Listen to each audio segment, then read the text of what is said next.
नमस्कार, आप देख रहे हैं इंडिया टाइम 24 न्यूज़। आपके साथ मैं हूं प्रवीण। पूरे देश में, पूरी दुनिया में कोरोना लगातार बढ़ रहा है और राजधानी दिल्ली में तो मानो कोरोना विस्फोट हो गया है।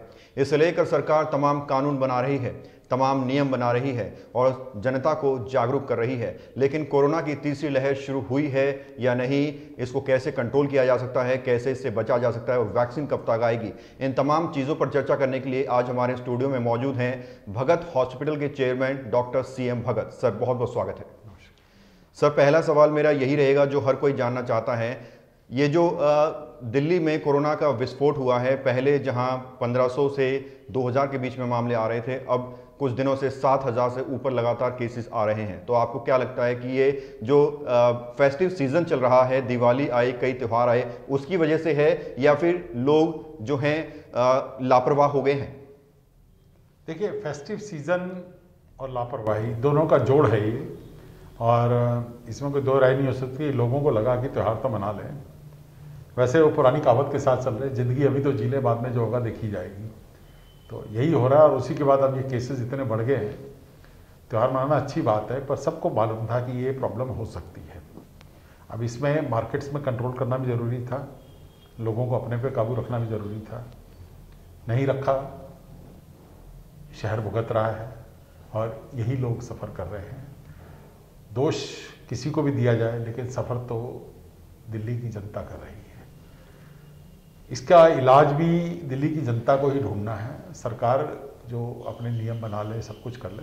हाँ, ये जरूर अच्छा किया कि पेनल्टी जो मास्क नहीं डालने की है वो 2000 रुपये कर दी है उन्होंने। ये बहुत अच्छा किया है। बाकी जो बनाया है दिल्ली गवर्नमेंट ने, थोड़ा सा समय लगेगा सारे बेड्स एकदम कमीशन करना, क्योंकि एकदम करने से हॉस्पिटल का एक स्ट्रक्चर होता है, फ्लोर होता है और उसमें और डिपार्टमेंट्स भी होते हैं जी।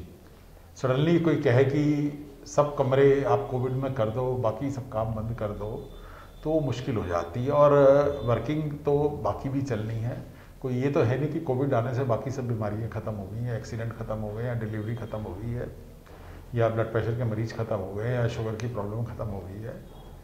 तो ये ज़रूरी है कि समयबद्ध तरीके से सोच समझ के फैसले लिए जाए, और उम्मीद करता हूं कि अगले 15-20 दिनों में स्थिति सुधर जाएगी। सर, जो प्राइवेट हॉस्पिटल्स हैं, प्राइवेट सेक्टर्स के जो हेल्थ केयर हैं, उनको कितना चैलेंजेस आ रहा है और वो कितने तैयार हैं? जिस तरह से बताया जा रहा है कि ये तीसरी लहर हो सकती है दिल्ली में और ज़्यादा स्थिति खराब हो सकती है। देखिए, प्राइवेट हॉस्पिटल अपनी जिम्मेदारी समझते हैं जी, कर भी रहे हैं। समस्या आ रही है कि दिल्ली गवर्नमेंट के जो ऑफिसर्स हैं वो इंटरेक्ट नहीं करते हैं, वो सिर्फ ऑर्डर देते हैं।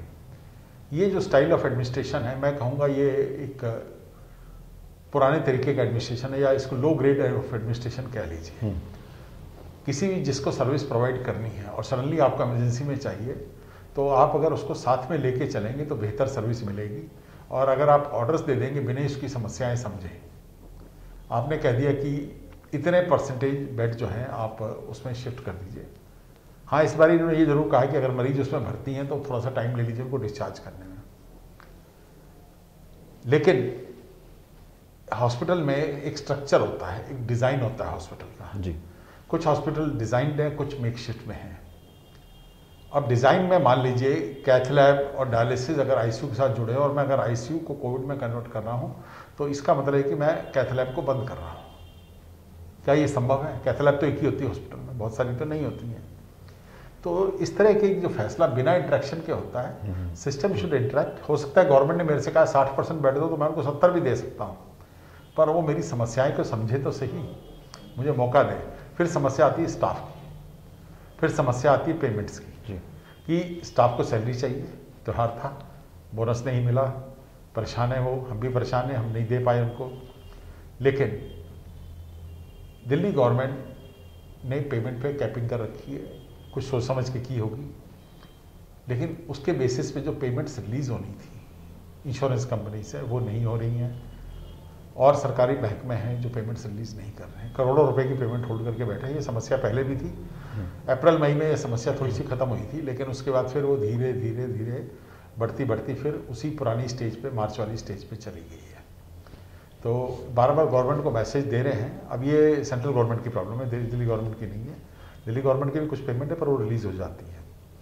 तो ये एक समस्या है जिसको स्टाफ को हमें साथ में लेना है, लेकिन हम ले नहीं पा रहे हैं। उनकी अपनी समस्याएं हैं, हम समझने की कोशिश करते हैं, पर हमारे मजबूरी है कि फंड्स नहीं है। जी सर, वैक्सीन को लेकर जो है उम्मीद जागी है कहीं ना कहीं। पहले रशिया ने कहा कि हम वैक्सीन ले आए, फिर अमेरिका की फाइजर ने कहा कि वैक्सीन आ रही है, लेकिन अब इंडिया में डॉक्टर हर्षवर्धन जो हेल्थ मिनिस्टर हैं इंडिया के, उन्होंने घोषणा की है कि जल्द से जल्द भारत में स्वदेशी वैक्सीन आने वाली है। तो डॉक्टर के तौर पर आप क्या सोचते हैं कि कब तक उम्मीद करते हैं कि वैक्सीन आ जाएगी और हालात काबू में हो जाएंगे? देखिए, ये जो स्टेटमेंट आपने दिए मैंने भी मीडिया के थ्रू ही देखा है, मेरे पास डायरेक्ट रिपोर्ट्स नहीं है जी। उम्मीदें उठती हैं, किसी ने कहा जून तक आएगी, किसी ने कहा मार्च में, किसी ने दिसंबर एंड कह दिया। फिर आ जाता है एक वैक्सीन 90% इफेक्टिव है, कोई कहता है 94% इफेक्टिव है। ऑब्वियसली ये बात सही है कि वैक्सीन जब आती है वो कभी भी 100% एंटीबॉडी जनरेट नहीं करती है, तो थोड़ा सा टाइम भी लगता है और एक की बजाय 2 डोज भी लगनी पड़ती हैं। उसके बावजूद भी वैक्सीन का असर पूरा नहीं आता है। तो डिजीज़ कंट्रोल करने के लिए जो मार्च के महीने में जो सावधानियां कही गई थी वो अभी भी लागू होती हैं।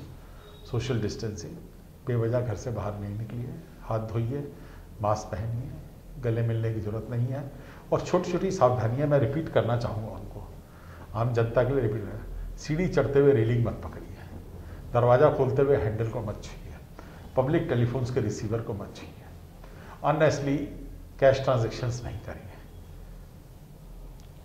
तो ये तमाम टच किए, स्वाइप करके ट्रांजेक्शंस करिए। ये छोटी छोटी चीज़ है, आपको नहीं मालूम कब इन्फेक्शन आपके हाथ में आके आपके चेहरे पे आ जाएगा। मास्क को तरीके से डालिए, मास्क मुंह के नीचे लटकाने से कोई फ़ायदा नहीं है। लापरवाहियाँ हो रही हैं, मैं भी देख रहा हूँ। लोग सैनिटाइज नाम मात्र का कर रहे थे, हैंड वॉशिंग को समझने को तैयार नहीं है। समझदार सारे हैं, हर एक को हक है वो समझदार बने, लेकिन बेसिक रूल्स तो उसको फॉलो करने हैं। जान सबकी प्यारी है, हम भी चाहेंगे सब मरीज ठीक रहें, सब लोग ठीक रहें। बिल्कुल। तो डॉक्टर साहब पहले ही सवाल पूछने से पहले ही तमाम ऐसी जानकारियां दे रहे हैं जो हर कोई जानना चाहता है, प्रिकॉशंस बता रहे हैं। हालांकि मैं ये सवाल भी पूछने वाला था, ज़रूरत नहीं पड़ेगी।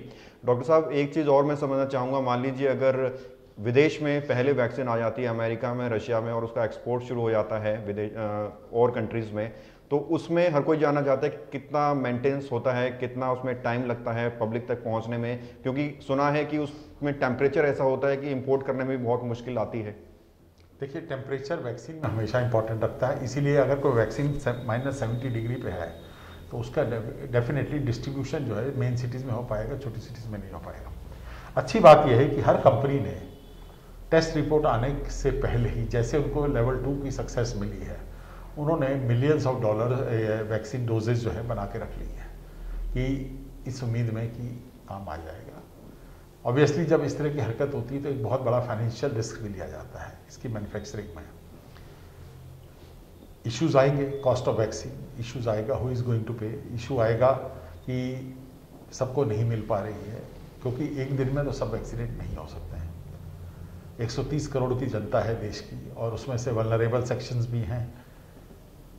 लिस्टें बनी हैं, कुछ गवर्नमेंट ने लिस्ट बनाई है, लेकिन उसमें हमें मालूम है कि पॉलिटिकल प्रेशर्स भी होते हैं, प्रायोरिटीज़ किसको दी जाएंगी, वल्नरेबल पेशेंट्स भी होते हैं। तो देखते हैं आगे क्या होता है, मैं इस बारे में कुछ कमेंट नहीं करूँगा, जैसे वक्त आएगा उसके साथ देखेंगे। चलिए डॉक्टर साहब, हाल ही में भगत हॉस्पिटल ने भी सैनिटाइजेशन की सर्विस शुरू की थी, उसके बाद अब फूड डिलीवरी की सर्विस भी शुरू की है।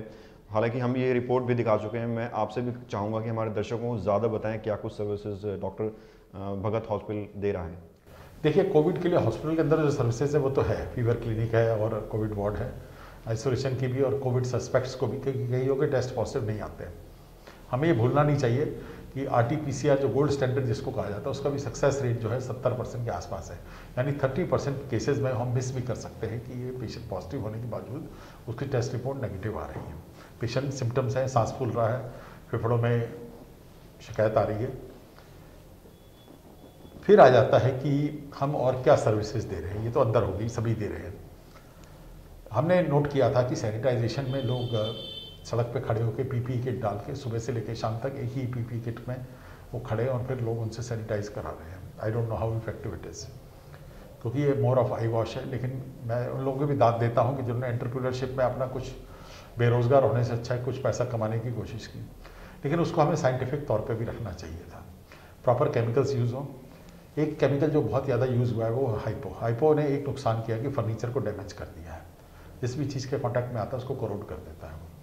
दूसरा, इसका लॉन्ग लास्टिंग एक्शन नहीं है, कुछ घंटों का ही है। तो इसको हमने हॉस्पिटल ग्रेड जो एंटी से वो है डिसइंफेक्टेंट, उससे सब्स्टिट्यूट किया, क्वाटरनरी अमोनियम कंपाउंड है, तो उसका एक्शन जो है 10 से 12 दिन रहता है। तो उससे जब सैनिटाइज करते हैं तो ऑब्वियसली घर में अगर इन्फेक्शन आया, कोई और भी बीच में लेके आता तो उसका असर खत्म हो जाएगा।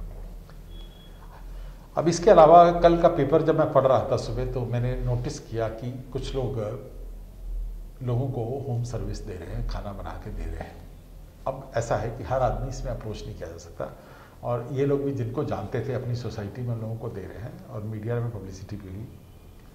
तो हमने एक नंबर अपना फ्लोट किया है जिसमें लोगों को चाहिए तो बहुत ही कम कीमत पे और सावधानीपूर्वक बनाया हुआ खाना, नरिशिंग फूड जो है वो जिसको चाहिए वो ऑर्डर कर सकता है, उसको घर में डिलीवर हो जाएगा। ऑब्वियसली डिस्पोजेबल्स में डिलीवर होगा और उसमें बर्तन का एक्सचेंज नहीं होगा, जो गया उसको रखें और उसको खाना खा लें। इस तरह घर में मान लीजिए अब एक परिवार में 4 लोग हैं या 2 लोग हैं, 2 में से अगर वाइफ अगर मान लीजिए जो खाना बनाती थी या जो भी खाना बनाता था वो नहीं बना पा रहा है, तो खाना है। अब चॉइस होती है कि आप बाहर से हैवी फूड मंगाएं या आप होममेड स्टाइल जो फूड है उसको खाना पसंद करते हैं। तो इन केस आप लोग होममेड फूड खाना चाहते हैं उस स्टाइल का, तो आप बता सकते हैं और वो खाना आपके घर में। हाँ, ये सर्विस जो है हॉस्पिटल की आसपास ही हो पाएगी, बहुत दूर तक तो हम नहीं दे पाएंगे इसको। फ्री होम डिलीवरी रहेगी, फ्री होम डिलीवरी। चलिए डॉक्टर साहब, बात करने के लिए बहुत बहुत शुक्रिया। तो ये थे मेरे साथ डॉक्टर CN भगत, जिन्होंने कोरोना से संबंधित मेरे हर एक सवाल का जवाब बड़ी ही बेबाकी से दिया। आपसे फिर मुलाकात होगी एक नई शख्सियत के साथ एक नए टॉपिक पर। तब तक के लिए आप बने रहिए हमारे साथ और देखते रहिए इंडिया टाइम 24। खबरों से खबरदार रहने के लिए चैनल को सब्सक्राइब करें और प्रेस करें बेल आइकन।